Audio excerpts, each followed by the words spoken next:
getting news. Jimmy Garoppolo, Jeremy Fowler just reported that he is actually on track and ahead of time, should be throwing by early June. And then Deebo Samuel, he reported some news. You're going to hear what it is and what we think about it right after this.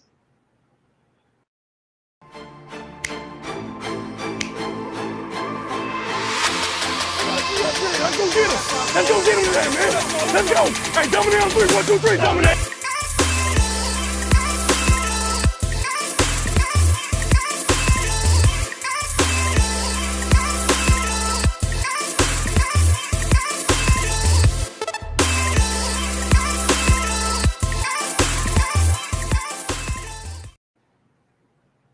What's up, everybody? Welcome back to another special Sunday episode with Suneil. I am your host, Rohan Chakravarthi. That right there is So Real Suneil. Be sure to check him out, give him a follow, all that good stuff in the comment section below. But Suneil, how are you doing on this fine Sunday?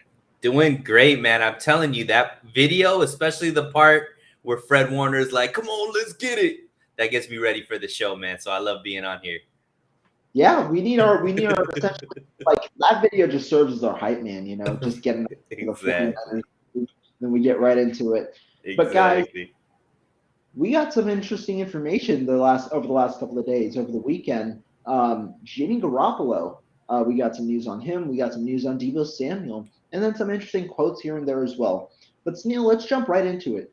ESPN's Jeremy Fowler, who's been reporting on the Jimmy Garoppolo saga since the beginning when he got his surgery back in March, reported that Jimmy Garoppolo is on track to be throwing in early July, and you should expect some sort of prognosis sooner than later on Garoppolo's throwing shoulder. First of all, what do you take away from that news? I mean, this is kind of par for the course, I think. Obviously, we know that Jimmy eventually, sometime by training camp was supposed to be ready to throw. I think that was what everybody was, the understanding of. I mean, Kyle Shanahan himself has stated that they expect Jimmy to be healthy, ready for training camp, and expects him to be able to throw. I do think that poses some questions as far as what the moves are, but I think this is kind of the same trajectory that we've been expecting as far as Jimmy getting healthy, being able to show. Now, whether or not that becomes a showcase for a team to be able to, trade for him, or this just means now the 49ers are able to cut him without him having to pay him the $7.5 million, disability clause. That's the real question that I think, we are all looking for that answer, Rohan. But just as far as the news itself, didn't really shake up anything. I think all of us knew that sometime in July he was going to be ready to throw. Yeah, I mean, you're right. It's right on schedule, just as we've been knowing from March to May to now June. It's right on schedule with with Garoppolo and how he's supposed to be doing.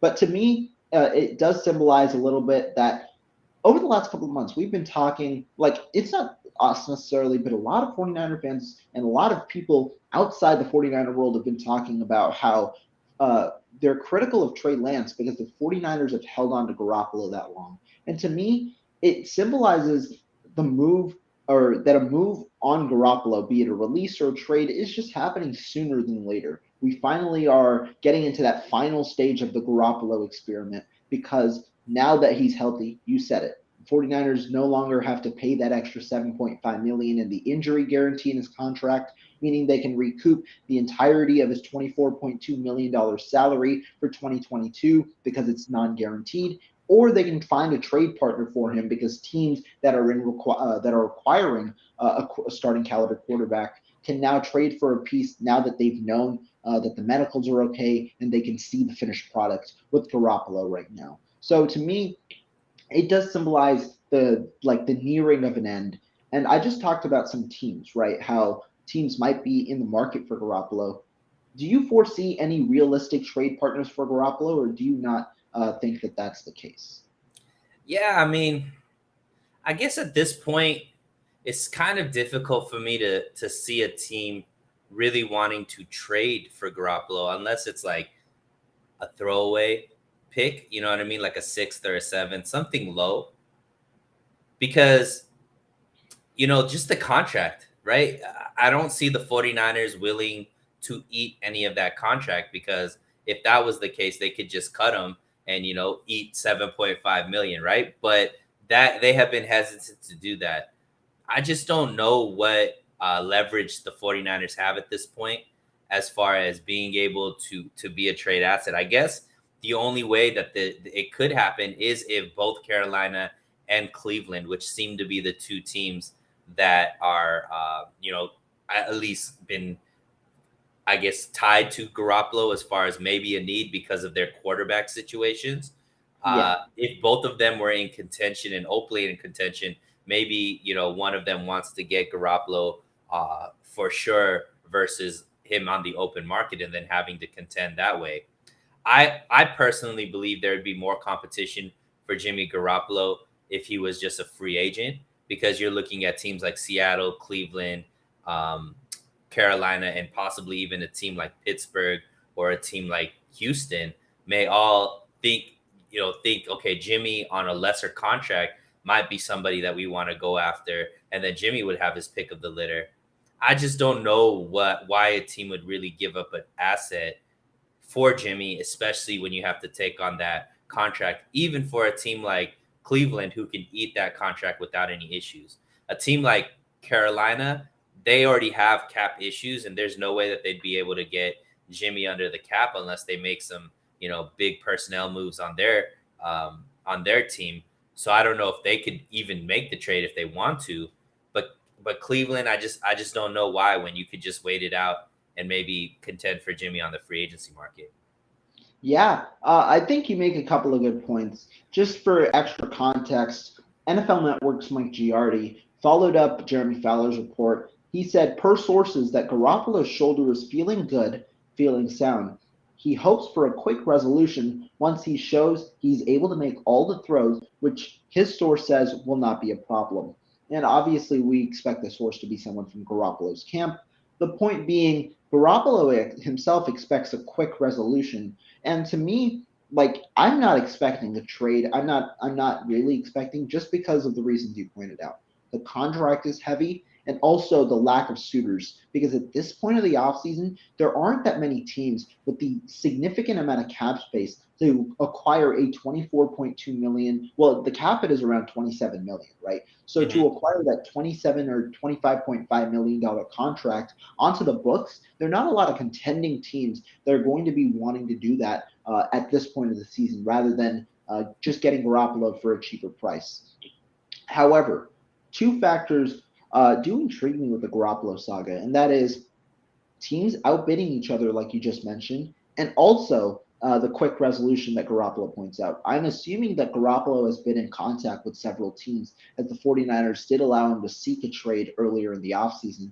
I'm assuming he's been in contact, and the second team you mentioned, the Carolina Panthers, do intrigue me. Now, I don't think that Garoppolo's 27 or $25 million contract is going to go directly to Carolina. I think the 49ers, if they want capital in return, are going to have to eat some of that salary or ask Garoppolo to take a pay cut. But for Carolina, they're the team, if Cleveland can get it for $1 million, maybe they do that, right? Cleveland obviously is the better team, the more competitive team, and might provide Garoppolo with what he wants more. However, Carolina, because of those reasons, might think Garoppolo goes to Cleveland on the open market or another team on the open market as opposed to Carolina, hence why they trade for him. And so that's where I think there's a possibility that could exist. However, I think that possibility is also fairly slim. What could they get though? What would Carolina give up, and what would be how would it benefit the 49ers? Let's say they're eating, in your scenario, they're eating 23 million of that contract. What kind of draft asset or draft asset, probably assets at that point, do they need to get back for that to even be something that makes sense for the 49ers?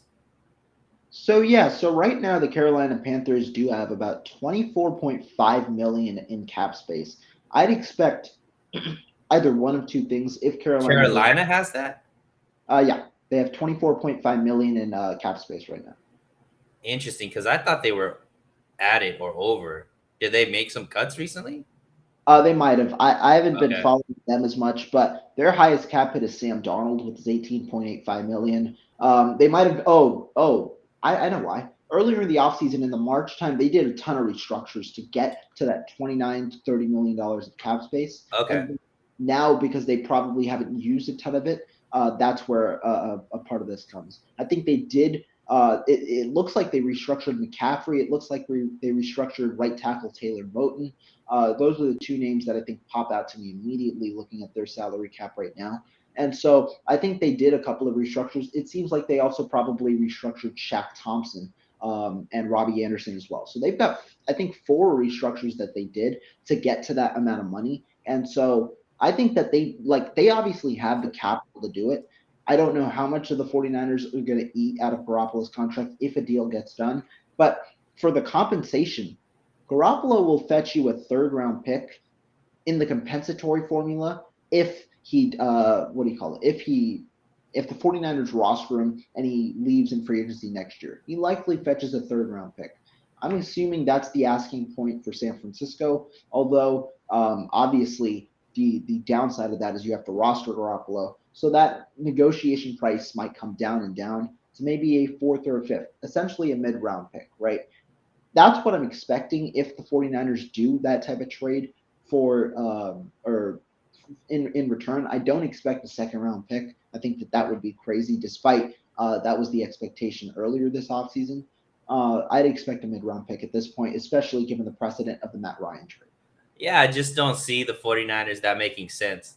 So let's say they get the highest of that, let's say a fourth round pick, and they have to eat some of the contract. To me, I don't know how that makes sense for the 49ers just to get Garoppolo off, So I would rather just cut him at that point, get the full amount, and just kind of go on your separate ways.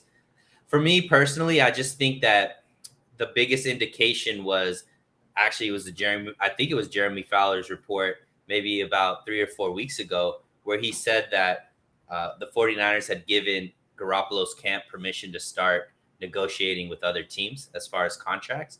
Right. To me, that was more of an indication that this was kind of spoken to with the Garoppolo team. Hey, when you get healthy, we're going to go ahead and cut you because, we don't want to pay that 7.5 million. So go ahead, start negotiating and figuring out which teams you'd like to go with, which kind of further along with the points that you just made that said it was going to be a quick resolution. I personally believe there's already a team that probably already has a deal in place with Jimmy Garoppolo. The minute he's healthy enough to pass a physical, I think the 49ers cut him, and then he signs very quickly with that team. So that's kind of what my guess is based off of these articles and putting the puzzle pieces together, Rohan. I personally think that it's just more kind of just waiting for Jimmy to be able to pass a physical so that there's no liability for the 49ers. And then Jimmy could just sign with the team that he's already been in negotiations with very soon. Yeah, and if we're talking about my personal opinion now, I actually do prefer the 49ers cut him. I don't think the draft capital is going to be worth it. The reason that we were mentioning the other points were realistic options based on what the 49ers have done. That is a good point, Suneil, though. Like, because if the 49ers do cut him, you're thinking, oh, what? They don't get anything in return for a starting level quarterback? Well, they get the cap space, right? The 25 million, which can we'll get to a topic later on injuries, but it could help them supplant one of their starters in case they get an injury mid-season. It could also help them with any off-season additions should they need to. But most importantly, it can help them in 2023 when cap space rolls over that extra how much ever million, that cap space rolls over to the 2023 season. And I think that is where it's going to be most valuable because if you don't make the Super Bowl this year, or even if you do, you want to continue and sustain that championship window as the 49ers have tried and get the talent that you need or re-sign the talent that you need in 2023 when extensions like Deebo Samuel's and Nick Bosa's might significantly increase from the cap hits that they've had this year. So that extra cap space would definitely help in that situation. And I think that's more valuable than a very mid to late round draft pick. Yeah, and I mean, there's a lot of people that are going to need to be signed in 2023. I think of the defensive linemen, most of those guys are on 1-year contracts.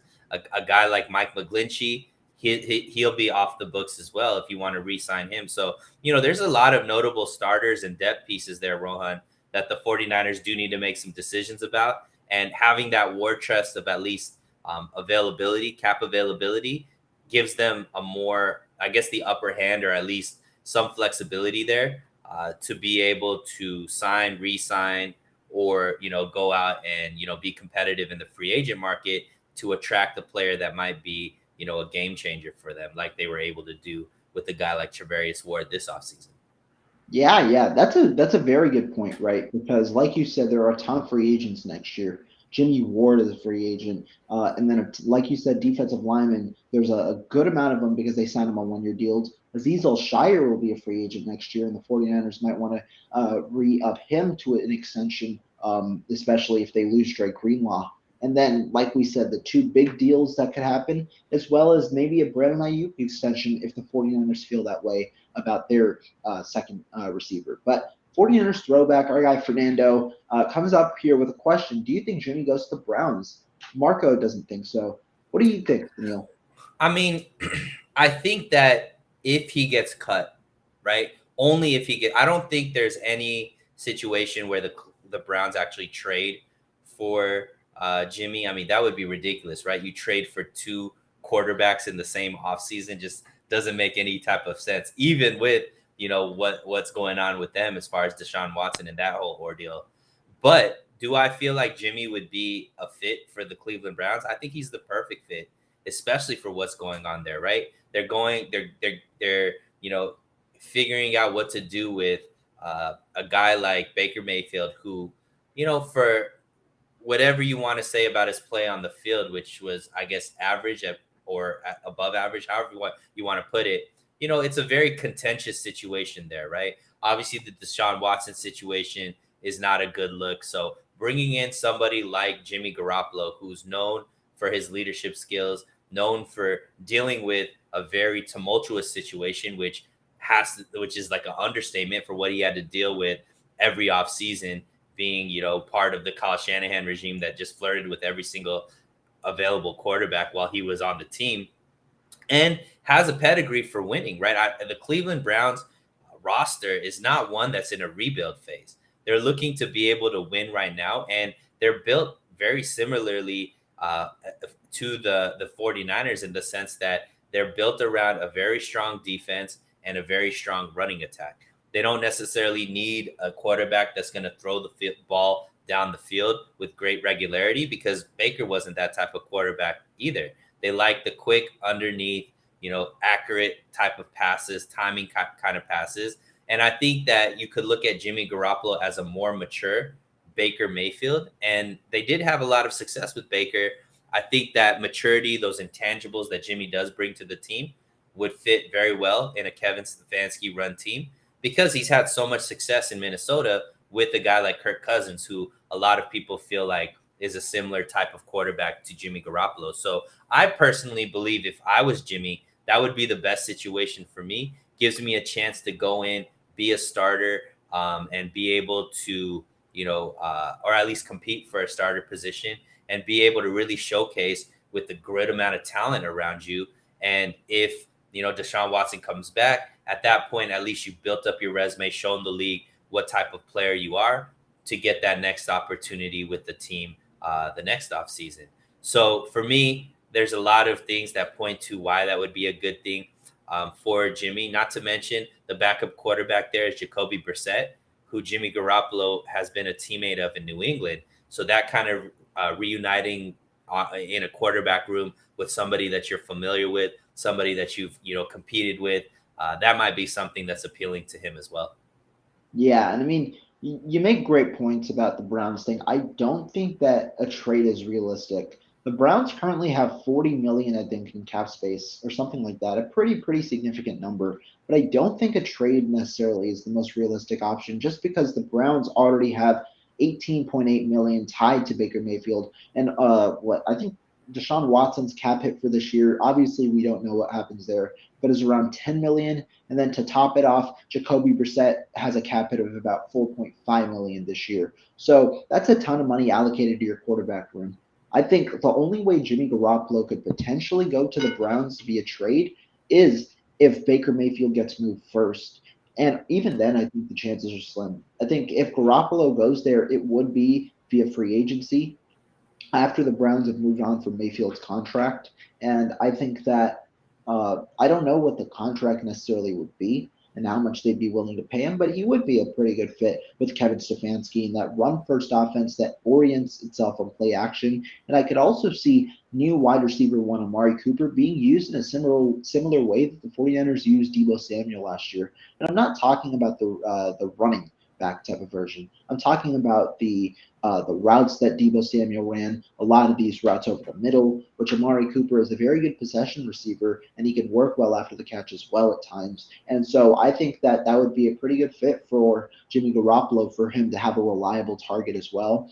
And then Garoppolo. Yeah, they have a good tight end there, and we that, know Jimmy likes throwing to tight ends. They have obviously really good running backs, and some good young receivers over there as well that could probably fit into the Yak Bros type situation where Jimmy gives them an opportunity to get the ball quick on slants and short routes, and they have the opportunity to kind of use their athletic ability to get more yards after the catch. Not to mention, there's a good amount of receivers still out there in free agency that might fit what Jimmy Garoppolo could play with. And yeah, overall, it's a pretty good team outside of the quarterback position as of now. And so once the Deshaun Watson situation gets figured out, be it at least league executives be expected to be at least a year. And so he will likely be gone. I don't know how the salary works when he's gone. I think only his base salary counts. So I think that will be interesting. But yeah, Garoppolo with Cleveland would be a good fit. I just don't think that is as realistic of a possibility with a trade. Yeah, I think there's 0% chance. Like, someone says never say never, but I think there's a 0% chance. And I'd probably go out on a limb and say there's a 0% chance Jimmy gets traded at all. I just think at this point, there's not a team that's willing to give an asset that's worth the 49ers, really holding out for that. I'm with you. I think the money's way more important at this point, as well as the peace of mind to not have any type of controversy going into training camp where, it's just not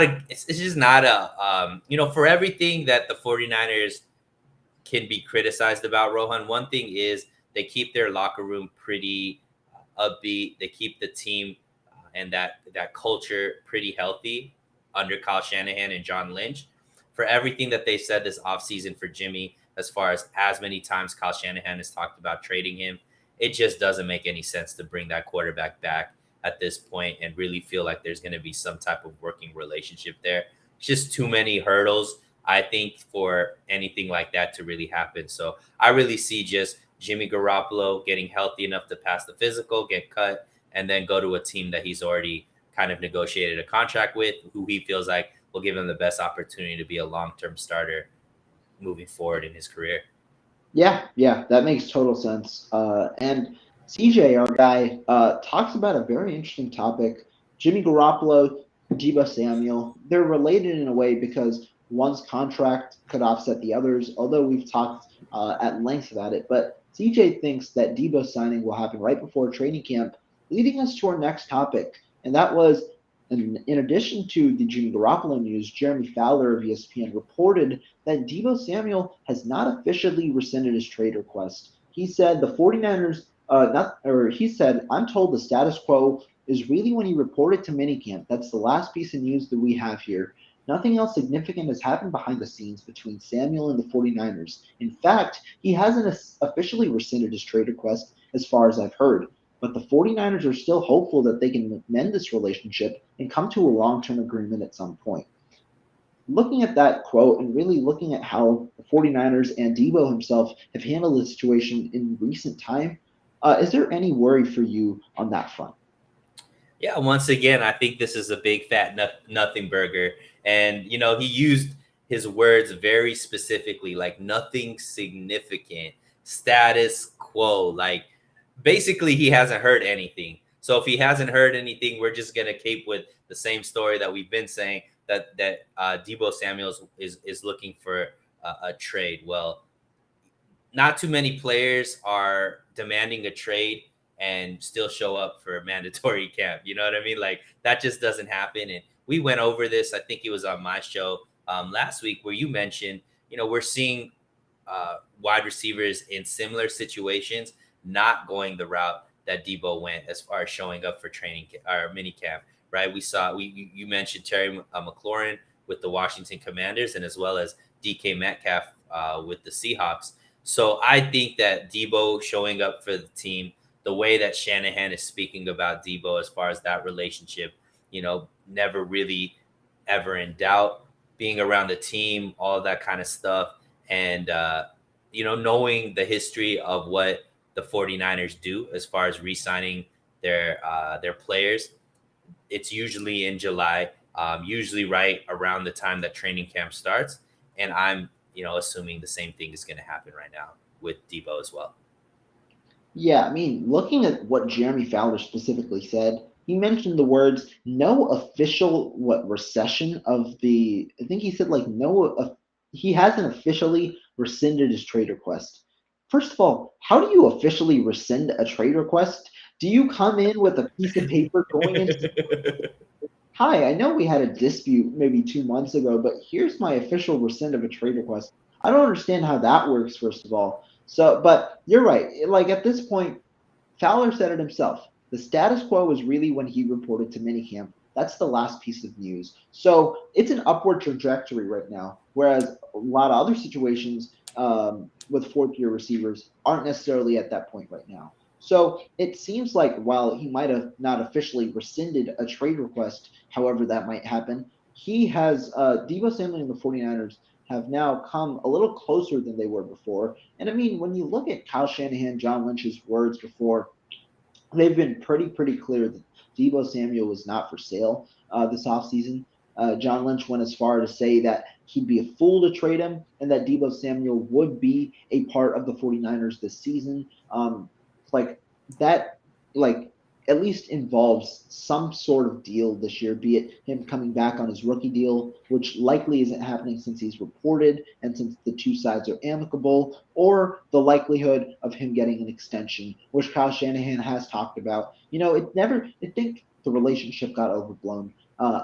Meaning the bad blood between the two sides. Kyle Shanahan talked us down from it. He said how there seemed to always be some sort of relationship there, a friendly relationship between Shanahan and Samuel. So I expect an extension. CJ says right before training camp, that is within the trajectory of when the 49ers do sign their players. And it's not necessarily a like something that happens every time because they want to sign them then. It's just that's how negotiations take. And I do think that that is an accurate timetable just because Deebo Samuel, it's in his best interest still to wait, right?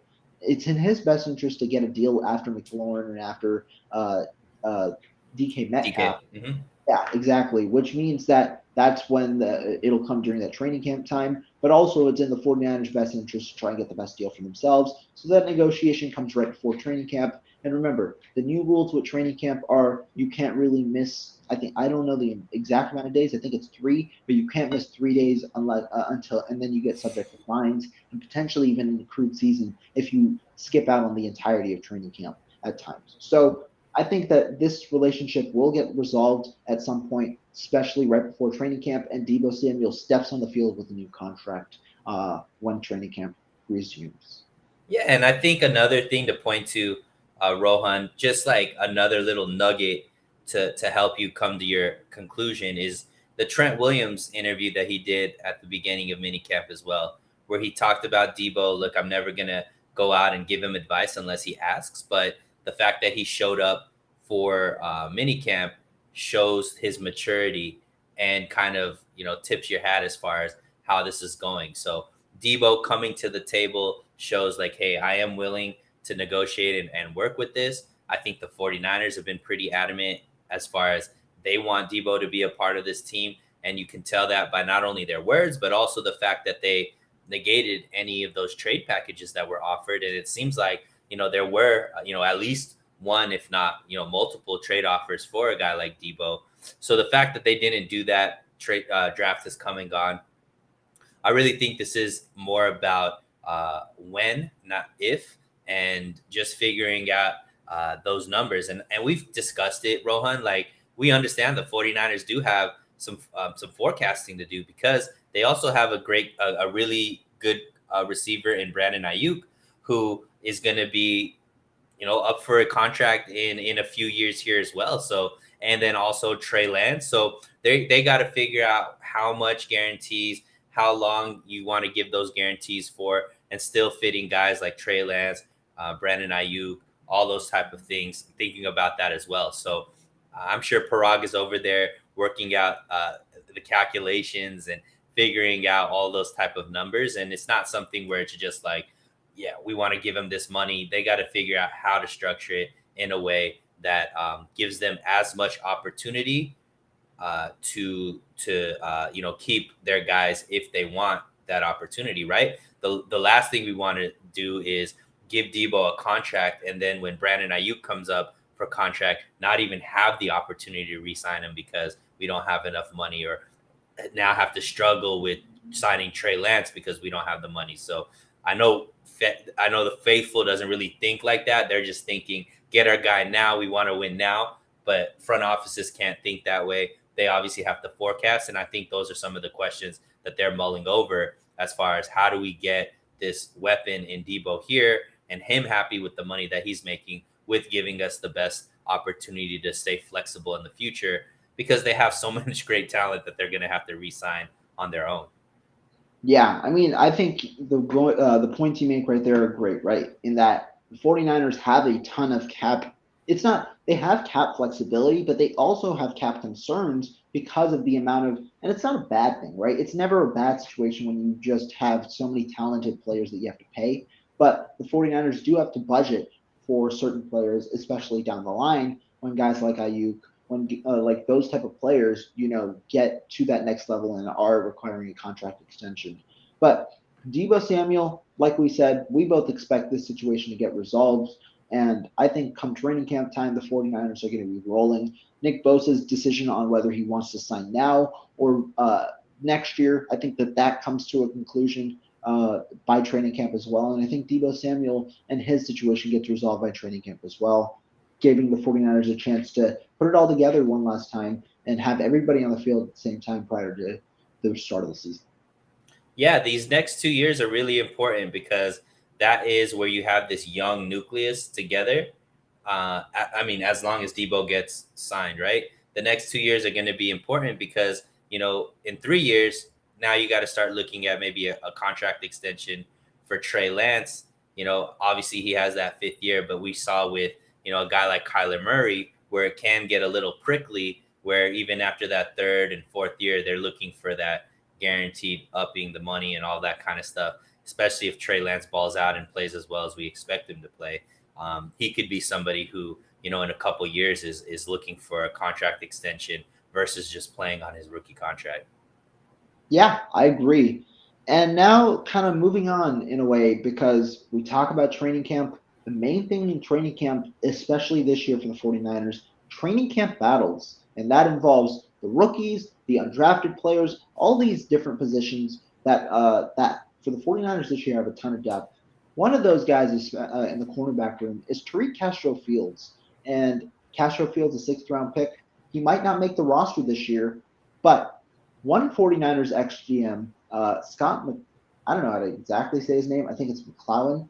Scott McClowan, he said that on the 49ers Talk podcast with Matt Mayoko, that the 49ers got their best bang for the buck with Castro-Fields, and that he was a bigger version of Shante Spencer, the defensive back that played for the 49ers from 2004 to 2011, where he got 11 interceptions during that time. Do you think that Castro-Fields was the best best pick in terms of value for the 49ers? And what do you kind of envision for Castro-Fields this season? So when you're asking that question, are you talking about just this draft, or are you talking about ever? Yes, just this draft. I think Scott McClowan is talking about in this draft, he believed Castro-Fields to be the best value pick of all the 49er selections. Yeah. I mean, everything we're saying right now is going to be completely forecasting and completely just shooting in the dark because we haven't really seen anything out of these guys. I mean, I've spoken to Jack and just he was there to watch Tariq Castro-Fields and all the other rookies during rookie mini camp, and he mentioned that Tariq Castro-Fields was one of the players that did struggle and didn't look very good out there, I guess, compared to the rest of the rookies, specifically, Samuel Womack, who was drafted in the same draft as well, around ahead. So I don't know. I don't know what he's talking about or what he sees in that. For me, I think the value pick is going to be one of those guys that was drafted in the 5th round, whether it's Samuel Womack or a guy like Spencer Burford, who I think can come in, especially with the way that the starters at those positions are going to be next season. A guy like Mike McGlinchey and a guy like Emmanuel Mosley, both are players who may not be here next season due to their contracts going up and maybe outpricing themselves. So if you could get a guy like Spencer Burford, there and be your stalwart at right tackle after being, developed for a year, and a guy like Samuel Womack who could play on the outside to replace a guy like Emmanuel Mosley, and you get him in the 5th round. To me, those are going to be more of the value, big bang for your buck than a guy like Tariq Castro-Fields, who we're having conversations, maybe a practice squad player. Yeah, I mean, like you said, at the moment we don't really know about Tariq Castro-Fields, how he's going to be in terms of value. When you talk about the draft, he was one of those guys that a lot of analysts presented as a steal in that 6th round. Now, does that translate to the NFL? We don't know, and hopefully he does develop well. But as for his role, what do you envision his role being for the 49ers in 2022 and maybe even beyond? Do you think he sticks at cornerback? Do you think he makes the roster? Or do you think he even moves to safety? I mean, I think he's a practice squad player because and we've talked about this with the secondary, right? We expect them to keep 6 corners, 4 safeties. And I don't think he makes the safety room if he switches, right? A guy that has no experience playing that position or limited experience playing that position to go in there as a rookie and, really fight for a position that we already think we know who the 4 starters are going to be, or at least the 4 members on the to make the roster are going to be.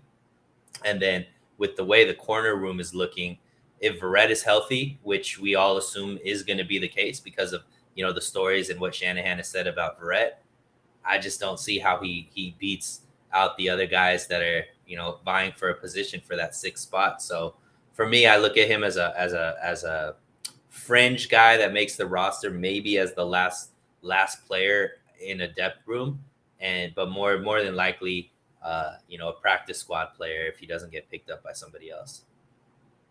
Yeah, when you talk about like just the depth, right, that I was mentioning earlier in the 49ers room, 49ers Throwback even talks about one of the players in Diamador Lenore, who he says isn't looking good to him. Lenore is also a part of the bunch that could be not cap casualties, but really roster casualties just because there are so many roster spots the 49ers have, and they don't necessarily spend more than 6 spots on the cornerback room as they should. When you talk about the 6 and you talk about the 4, I think Castro-Fields does end up as a practice squad player for this year because there are more pro-ready players for the 49ers in 2022.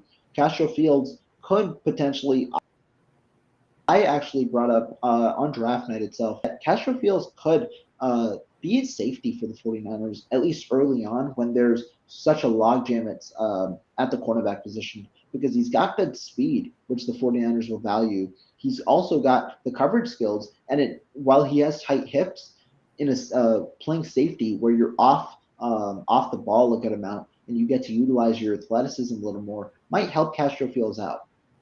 The only issue with that assessment is Castro-Fields isn't necessarily the best tackler of the bunch, which is obviously a problem if you because tackling is a huge part of a safety's game. But given how the 49ers might play cover 1 man, if you have Castro-Fields as the overhang player on passing downs and have another guy as the box safety, like a Talanoa Hufanga, on that, maybe not this year, but down the line, that could be something that the 49ers might like. But overall, I think Castro-Fields does still project as an outside corner. He's got the build for it, and he also has the pedigree for it. That's what he's played throughout his career. I think he profiles as an outside corner, although I wouldn't be surprised if he moved to a free safety spot as well.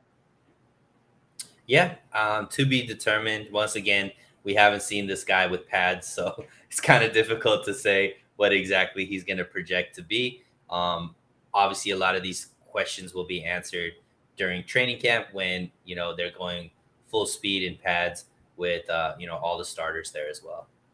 Yeah, and I mean, you talk about Jason Verrett, right? One of the injured players, really, for the 49ers. We don't know whether he's coming back. Now, shifting in a way to injuries and how the 49ers have faced their fair share of injuries over the past 2 seasons. On offense and on defense, what is a player on both sides to you that really could derail the 49ers season if that one player got injured on either side?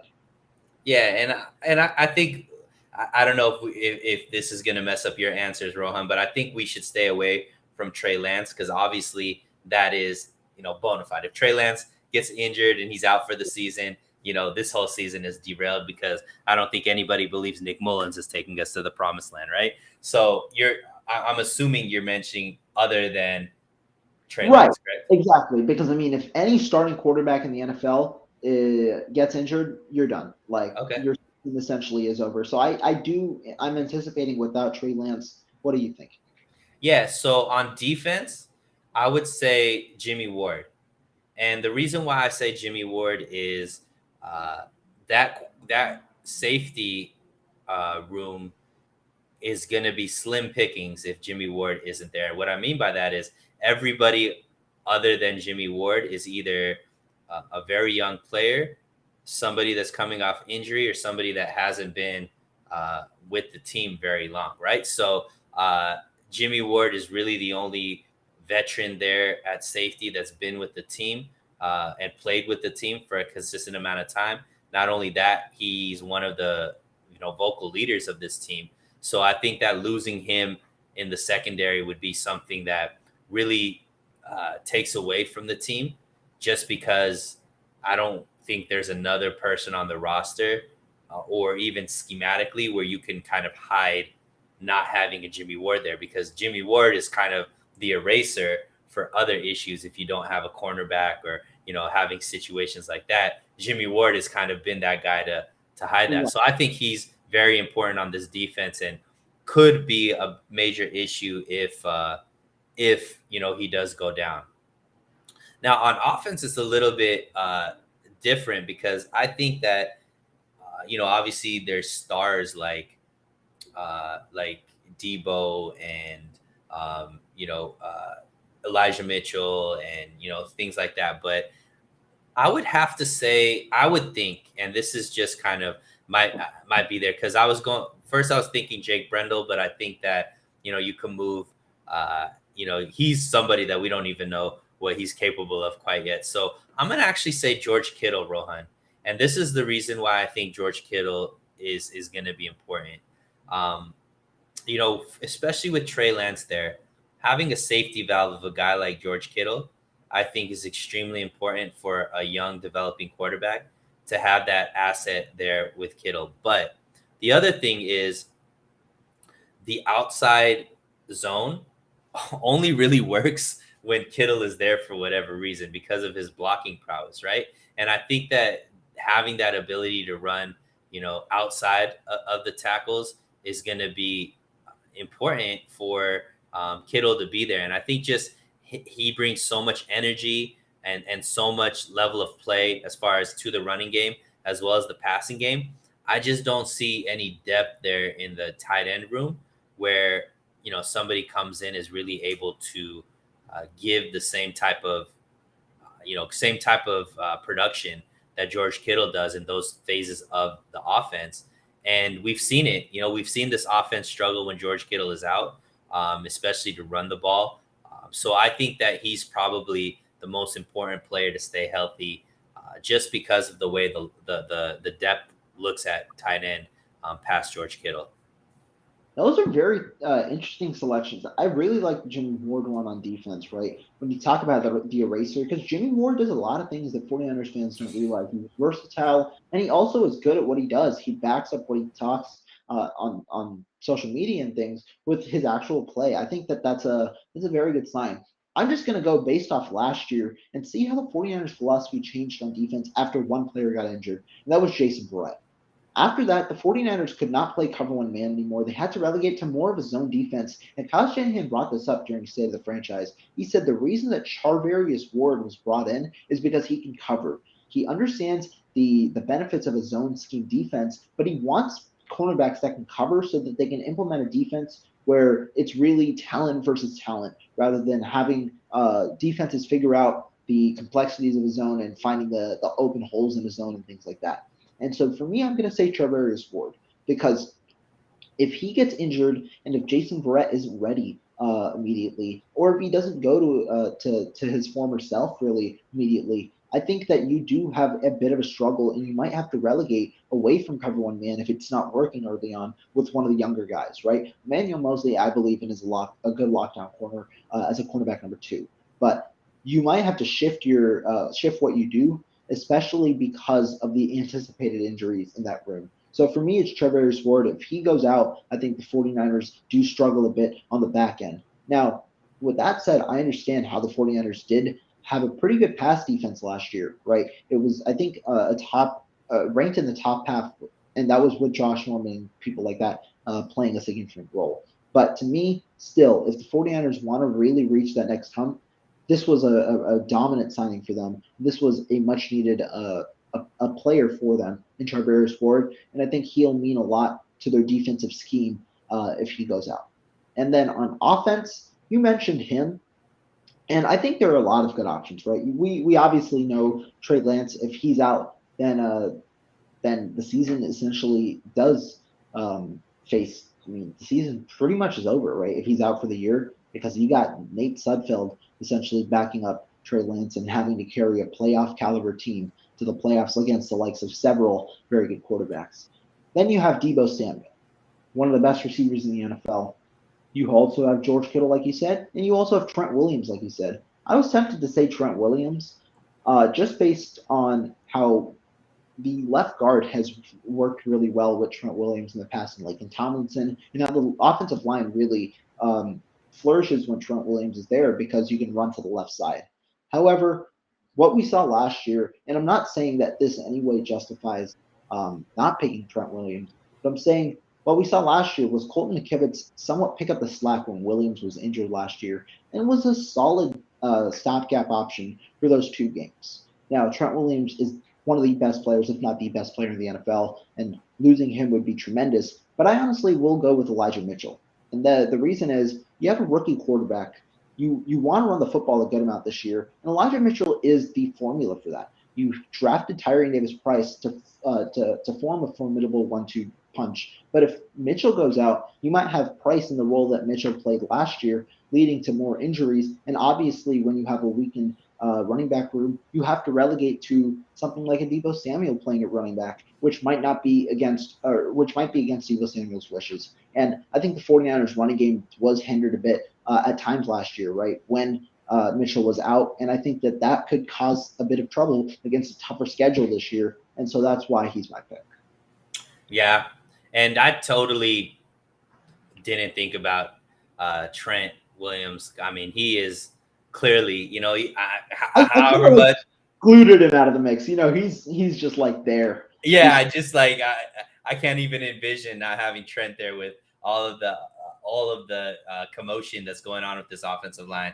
Personally, if I had to rewind and answer this question again, I'd pick Trent because he is extremely important, especially when you look at the two players that are going to be next to him in Aaron Banks and Jake Brendel. Both are players that have very little to zero NFL experience. So losing the best player on your offensive line, I think just weakens the offensive line as a whole because, even you could say, okay, Colton McKivitz did a good job in 2 games, but he also was with 2 all-pro level players in Laken Tomlinson and Alex Mack there that we're also on that offensive line as well. So I think that's a much different situation than Colt McKivitz coming in and it's Aaron Banks and Jake Brendel, right? Not saying that Aaron Banks and Jake Brendel are going to go out here and not play well, but I would definitely be more uneasy if Trent Williams wasn't there versus, obviously when he is there. Yeah, I do agree with you in that Trent Williams obviously is a huge thing. If the one thing that I think is underrated, a lot of people don't understand Trent Williams' impact when he's on the field. We see the highlight plays, we see all of that, we see the PFF grades, but when Trent Williams is on the field, you have a player that you can legitimately just run behind and get 6-7 yards at times. The 49ers did that on countless times last year. And one reason they struggled in the NFC Championship game, especially in the run game, when you see Elijah Mitchell running, I think it was like 11 times for 20 yards, Deebo Samuel only 7 times for 26 yards, because you can't just use that as a safety blanket. The 49ers ran more to the right than they ran to the left in that game, and that caused for a significant decrease in the yards per carry. And so not only is he good in pass protection, not only is he fairly durable, and not only is he just a mauler in the run game, he just gives you a safety blanket that you can run behind, which is the fuel behind the run game for the 49ers. Yeah, I don't know the rules to this game, Rohan, but if there is a take back and switch, I'm taking my answer back. It is not George Kittle. We could do without George Kittle. We can't do without Trent Williams. Hey, but the best scenario, just keeping all of them, having a healthy year. Exactly. Knock on wood. Knock on wood. Definitely knock on wood. But Suneil, this has been definitely a fun episode covering all the 49er news recently. Be sure, everybody in the chat, to subscribe to his channel, So Real Sports Talk. Is it So Real Sports Talk TV? Yeah, that's the if you go to YouTube / So Real Sports Talk TV. Yeah, exactly. Subscribe to his channel. His Twitter is in the description, so be sure to follow him on Twitter. And guys, as always, like our guy No Border Sports said, make sure you Deebo that like button. Make sure you sack that like button and do all of that. Make sure you hit the like button. Make sure you subscribe and drop down a comment on your thoughts on this episode. And if you guys are on Apple Podcasts and Spotify and all that, be sure to download this episode as well. But as always, thank you guys so much for tuning in. We will be back with some more content soon. And